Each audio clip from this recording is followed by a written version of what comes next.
High students, কেমন আছো সকলে? আশা করি সকলে ভালো আছো।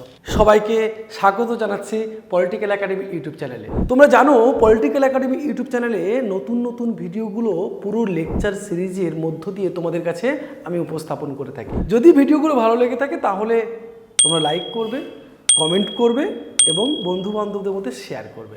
জননীতির আগের যে ভিডিওটি আমি করেছি তোমাদের, সেটা তোমরা অবশ্যই দেখে নেবে। টাইপসটা করেছি, হ্যাঁ, পাবলিক পলিসির যে টাইপসগুলো সেগুলো নিয়ে আলোচনা করেছি। আমাদের ডেসক্রিপশন বক্সের লিঙ্কে আমি দিয়ে দেবো।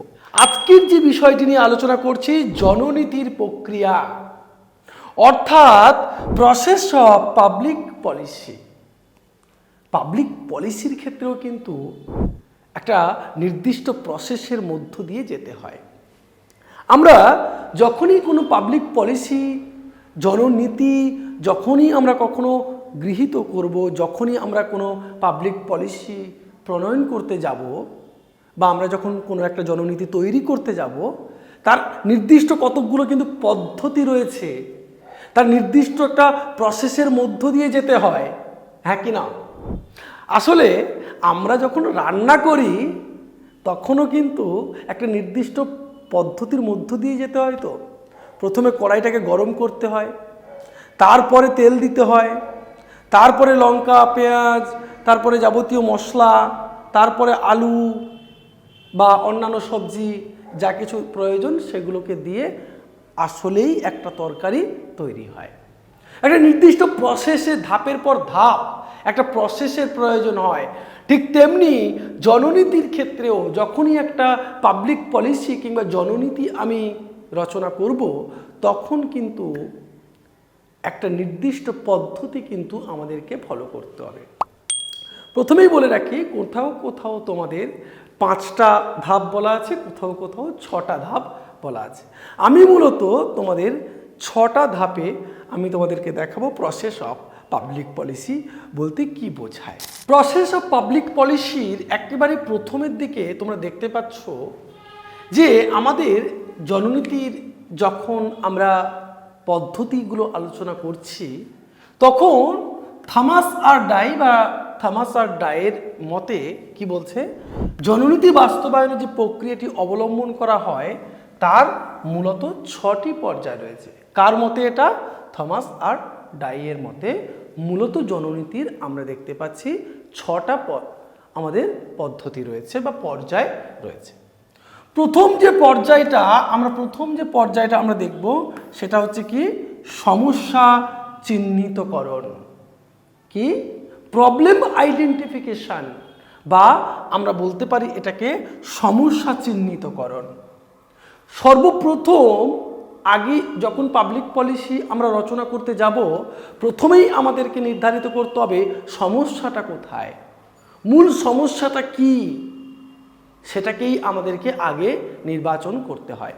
যখনই আমরা কোনো গবেষণা করতে যাই, সেখানেও কিন্তু আমাদেরকে এই একই পদ্ধতিতে আমাদেরকে সমস্যাটাকে প্রথম চিহ্নিতকরণ করতে হয় বা প্রবলেমটাকে কি সেটাকে আইডেন্টিফিকেশন করতে হয়। তার মানে আমাদের ভারতবর্ষে কেন গরিবি রয়েছে, ভারতবর্ষের মধ্যে কেন এত বেকারত্ব রয়েছে, তার তো একটা নির্দিষ্ট কারণ চিহ্নিত করতে হবে। তাহলে প্রবলেমটা কি? প্রবলেমটা হচ্ছে বেকারত্ব। প্রবলেমটা কি? প্রবলেমটা হচ্ছে গরিব, দরিদ্রতা বা দারিদ্রতা। প্রবলেমটা কোথায়? মূল প্রবলেমটাকে আমাদেরকে চিহ্নিত করতে হবে যে এখানে কারেন্ট নেই, এখানে বিদ্যুৎ নেই, এখানে জলের ব্যবস্থা নেই। এই যে প্রবলেম, প্রথমে আগে আইডেন্টিফিকেশন করতে হবে প্রবলেমটা কোথায়, আমার প্রবলেমটা কি। অর্থাৎ তাহলে তোমরা বুঝতে পারছো, জননীতি যখন আমি একটা তৈরি করতে যাব, মানুষের জন্য কোনো নীতি তৈরি করতে যাব, আমি কি নীতি তৈরি করব, কিভাবে করব সেটা তো পরের কথা, কিন্তু কি নীতি, কিসের জন্য করব, কি বিষয়টা, প্রবলেমটা কি, সেই প্রবলেমটাকে আমাকে ঠিক করতে হবে। যে এখানে নলকূপ নেই, জলের প্রবলেম, এখানে কারেন্ট নেই, বিদ্যুৎ সংযোগ নেই, বিদ্যুতের প্রবলেম, এই প্রবলেমগুলোকে আমাকে আগে ঠিক করতে হবে। তার জন্য বলছে সমাজের প্রথমে সমস্যাটাকে চিহ্নিত করতে হবে, এটা গেল প্রথম ধাপ। দ্বিতীয় ধাপে কি আসছে? দ্বিতীয় ধাপে বলছে বিষয়সূচি নির্ধারণ, অর্থাৎ এজেন্ডা সেটিং, যেটাকে আমরা ইংলিশে বলে থাকি এজেন্ডা সেটিং। কোন এজেন্ডার উপরে ভিত্তি করে, কোন বিষয়ের উপরে ভিত্তি করে আমি নির্ধারণ করব, তার একটা বিষয়সূচি নির্ধারণ করতে হবে। কি বলছে? এই পর্যায়ে জনগণের সমস্যাগুলি চিহ্নিত করার পর কোন সমস্যার সমাধান সর্বাধিক প্রয়োজন তার নিরিখে সিদ্ধান্ত নেওয়া হয়। একটা জায়গায় কি হচ্ছে, অনেকগুলো প্রবলেম দেখা যাচ্ছে, তাই না? এখানে জলের সমস্যা, ওখানটা কারেন্টের সমস্যা, ওখানে এই সমস্যা, ওখানে সেই সমস্যা, ওখানে টেররিস্ট সমস্যা। ভালো কথা বলতে আজকের আমি যখন ভিডিওটা রেকর্ডিং করছি সেই সময় দাঁড়িয়ে আজকের হচ্ছে তোমাদের মে মাসের 7 তারিখ, অর্থাৎ ভারতবর্ষের ইতিহাসে বা ভারতবর্ষের ক্ষেত্রে একটা গুরুত্বপূর্ণ খবর যে আমরা কিন্তু সন্ত্রাসবাদের পরিপ্রেক্ষিতে আমরা লড়াই জারি করেছি। পাকিস্তান যেখানে ভারতবর্ষে এসে, পাকিস্তানের মদতে সন্ত্রাসবাদী গোষ্ঠী যেখানে ভারতবর্ষে এসে আমাদের মানুষগুলোকে মেরে ফেলেছিল, তার প্রতিবাদে, তার পাল্টা আঘাত দিতে আজকের মধ্যরাতে ভারত তার প্রত্যুত্তর দিয়েছে। অর্থাৎ তোমরা দেখো আমি জননীতির সাথে কেন রিলেট করছি, কারণ কোনটা বেশি গুরুত্বপূর্ণ। দেখবে আমাদের যে বিচার বিভাগ রয়েছে, সুপ্রিম কোর্ট রয়েছে, সেখানে কিন্তু যেগুলো বিশেষ করে বেশি গুরুত্বপূর্ণ সেই কেসগুলো কিন্তু আগে সলভ হয়ে যায়, তাই না? তাহলে আগে বিচার করতে হবে যে আমার জলের প্রবলেম এখানে রয়েছে, এখানে কারেন্টের প্রবলেম রয়েছে, ওখানে ওই প্রবলেম রয়েছে, সেখানে সেই প্রবলেম রয়েছে, আমার দারিদ্রতা, আমার বেকারত্ব, বহু প্রবলেম রয়েছে। কিন্তু আমাকে এজেন্ডা সেটিং করতে হবে, আমাকে বুঝতে হবে কোন প্রবলেমটা সবথেকে বেশি গুরুত্বপূর্ণ, সবথেকে গুরুত্বপূর্ণ কোনটা, এবং সবথেকে আগে কোন প্রবলেমটাকে সলভ করা দরকার। সেই প্রবলেমের উপর, সেই সমস্যাকে সমাধান করার জন্য যে নীতি নেওয়া দরকার, যে নীতি আমরা নিতে চাইবো সেটাকে করতে হবে। দেখো কি বলছে, সমস্যার সমাধান সর্বাধিক প্রয়োজন তার নিরিখে সিদ্ধান্ত নেওয়া হয়। আবার এর অর্থ সরকারের লক্ষ্য কি, সমস্যা সমাধানে সরকার কি ব্যবস্থা নিতে চাইছে তা দেখা। অর্থাৎ এজেন্ডা সেটিংটাকে করতে হবে। দ্বিতীয় পর্যায়ে একটা নির্দিষ্ট এজেন্ডা সেটিং আমরা করলাম যে এই প্রবলেমগুলোকে আমাকে আগে সলভ করতে হবে, তার জন্য সরকার একটা প্রস্তুতি নেবে। তাহলে প্রথমে বললাম সমস্যাকে চিহ্নিতকরণ করা, দ্বিতীয় বললাম বিষয়সূচিকে নির্ধারণ করা বা এজেন্ডাকে সেটিং করা। এবারে আসছি 3 নম্বর পয়েন্টে। দেখো 3 নম্বর পয়েন্ট কি বলছে? 3 নম্বর পয়েন্ট বলছে নীতি প্রণয়ন, তাই তো? 3 নম্বর পয়েন্ট বলছে পলিসি, নীতি প্রণয়ন করতে হবে। পলিসি মেকিং যে পর্যায়, নীতি প্রণয়ন করতে হবে।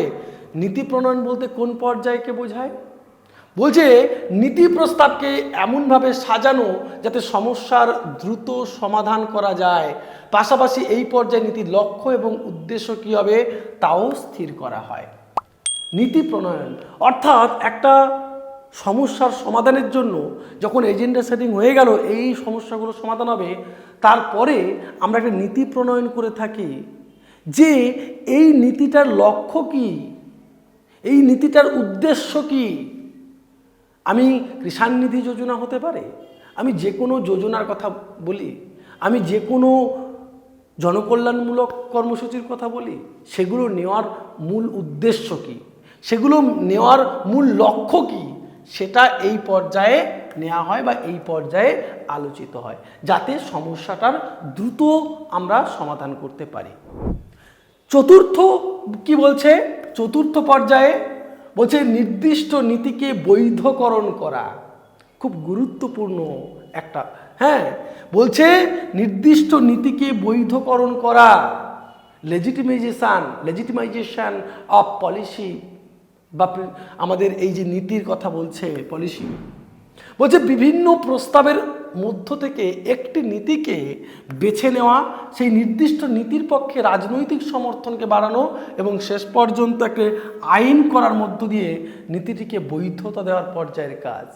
আমি তো নীতিটিকে তৈরি করলাম, নীতিটা তৈরি হয়ে গেল, এই নীতি নেওয়া হলো, কৃষকদের জন্য আমি 6,000 করে টাকা দেব, একটা নীতি নেওয়া হয়ে গেল। বার্ধক্য যারা তাদের জন্য আমি বার্ধক্য ভাতা দেব, এটা নীতি নেওয়া হয়ে গেল, নীতি প্রণয়ন হয়ে গেল। যারা সিঙ্গেল চাইল্ড রয়েছে তাদের জন্য একটা নীতি নিলাম, যারা সিঙ্গেল যারা হচ্ছে বিশেষ করে কন্যা সন্তান তাদের জন্য আমি একটা নীতি নিলাম, মেয়েদের জন্য একটা নীতি নিলাম, যারা তপশিলি জাতি উপজাতি তাদের এগিয়ে আসার জন্য নীতি গ্রহণ করলাম, বা বিভিন্ন ধরনের নীতি হতে পারে, সে কৃষক থেকে, সে শ্রমিক থেকে, সে মহিলা থেকে, পিছিয়ে পড়া শিশু থেকে, পিছিয়ে পড়া শ্রেণী থেকে, সমস্ত মানুষের জন্য আমি নীতিটাকে প্রণয়ন করে ফেললাম, তাই না? নীতি প্রণয়ন করে ফেললাম, এই যোজনা নিয়ে ফেললাম, নীতি প্রণয়ন করে ফেললাম। তারপরে কি এই নীতিটাকে বৈধকরণ করতে হবে। বৈধকরণ করা বলতে একটা আইন প্রণয়নের মধ্য দিয়ে তাকে নির্দিষ্টভাবে বৈধতা দান করতে হবে। এখানে কি বলছে?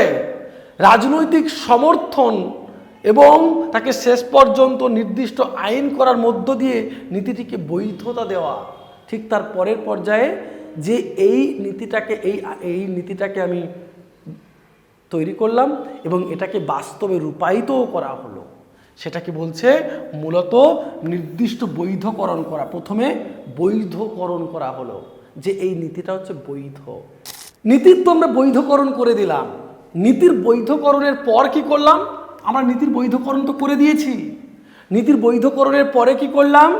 নীতির বাস্তবায়ন ঘটাবো। আমরা যে নীতিটা তৈরি করলাম, যে নীতিটা তৈরি হলো যে এখানে 5 কেজি করে চাল দেওয়া হবে, আমি তো বলে দিলাম 5 কেজি করে চাল দেওয়া হবে, তাকে বৈধতাও দিয়ে দিলাম, কিন্তু আদতে সে কি 5 কেজি করে চাল পাচ্ছে তুমি রেশনের দোকান থেকে? বা যে 10 কেজি করে চাল দেওয়ার কথা বলা হয়েছিল তুমি কি পাচ্ছ সেখান থেকে? এই বাস্তবায়ন করাটা, বাস্তবে যাতে ওই 5 কেজি চাল পায় সে, বাস্তবে যাতে কৃষকের অ্যাকাউন্টে 6,000 করে টাকা ঢোকে, এই বাস্তবায়ন করাটা কিন্তু খুব জরুরি। তার পরের পর্যায়ে হচ্ছে নীতির আইনীকরণ প্রক্রিয়া সম্পন্ন হলে, আইনীকরণ প্রক্রিয়া যখন সম্পন্ন হবে, শেষ হবে, তখন নীতিকে বাস্তবে রূপদান করতে হবে। এই পর্যায়ে নীতিকে বাস্তবে রূপদান করতে হবে। আমি বলে দিলাম যে এখান থেকে ওইখানে রাস্তা হবে, শিলান্যাস করে দিয়ে আমি চলে গেলাম, কিন্তু আদতে কোনো রাস্তা নেই। আমরা গুগল ম্যাপে ধরে ধরে গেলাম, গিয়ে দেখলাম সামনে একটা খাল, তাই না? তো সেখানে রাস্তা নেই, তা কি হবে? তার রূপায়ণ হয়নি, রূপদান হয়নি, বা বাস্তবায়ন হয়নি। তাহলে এই পর্যায়ে কি আমরা বাস্তবায়ন করব, বাস্তবে কাজটা করব। তারপরে একেবারে শেষে কি বলছে? একেবারে শেষে বলছে নীতির মূল্যায়ন। আমি যে নীতিটা ওই জনগণের জন্য নিলাম, আমি যে ওই জনগণের কথা ভেবে ওই কারেন্টের পোস্টারটা দিলাম, কারেন্ট লাগালাম, ওখানে একটা টিউবওয়েল দিলাম, আমি যে 5 কেজি করে চাল দিলাম, আমি যে কৃষকদের আমি যে 6,000 টাকা করে দিলাম, আমি যে বার্ধক্য ভাতা দিলাম, আমি যে কন্যাশ্রী দিলাম, আমি যাবতীয় যে নীতিগুলো নিয়েছি, আমি যেগুলো দিচ্ছি, এই রাস্তা তৈরি করে দিলাম, বাস্তবে তার মূল্যায়ন কি হবে? তার ফলাফল কি? বাস্তবে সেই তার দ্বারা মানুষটা উপকৃত হচ্ছে কিনা? ওই 5 কেজি চালটা নিয়ে মানুষটার উপকৃত হচ্ছে কিনা, উপকারে আসছে কিনা, তার আর্থসামাজিক উন্নতি হচ্ছে কিনা? সেই মানুষটা আর না খেয়ে নেই তো? দরিদ্র সীমার মানুষ আর কতভাবে তারা সাফার করছে কিনা, বা তাদের সঙ্গে যে নীতিটা নেওয়া হয়েছে তাদের জন্য, সেটা বাস্তবে কতটা কাজ করছে, বা তার ফলাফল কি? সহজ কথা বলতে গেলে তার ফলাফলটা কি? বাস্তবে সেটা কতটা কার্যকরী হতে পেরেছে, কতটা তাদের লাভ আনতে পেরেছে, বা তাদের সত্যি কতটা কল্যাণ করতে পেরেছে, সেটা আমরা মূল্যায়ন করি। নীতির মূল্যায়নে দেখি যে না, এটা সত্যি এই মানুষদের জন্য, তপশিলি জাতি উপজাতিদের জন্য কাজে এসেছে, বা এই মহিলাদের বা এই শিশুদের ক্ষেত্রে কাজে এসেছে। এটা একটা গুরুত্বপূর্ণ বিষয়টা। এর ফলে এই প্রভাবের এইখানে হয়ে যাওয়ার পরে আমরা কি করি? আমরা বলি যে কাজটি সম্পন্ন হয়ে যায়, কিন্তু তারপরেই আমরা দেখতে পাই একটা ফিডব্যাক যে এই রাস্তাটা কাজ হয়েছে, কিন্তু এই রকম এখন 2-1 বছরের মধ্যে খারাপ হয়ে গেছে। আবার ফিডব্যাক কোথায় যায়? ফিডব্যাক আবার পৌঁছে যাবে ঠিক সেখানে, যে সমস্যাটাকে আবার চিহ্নিতকরণ করা। তো এই প্রসেসের মধ্য দিয়ে কিন্তু একটা নীতি বাস্তবে রূপায়িত হয়, নীতি কার্যকরিত হয়, এবং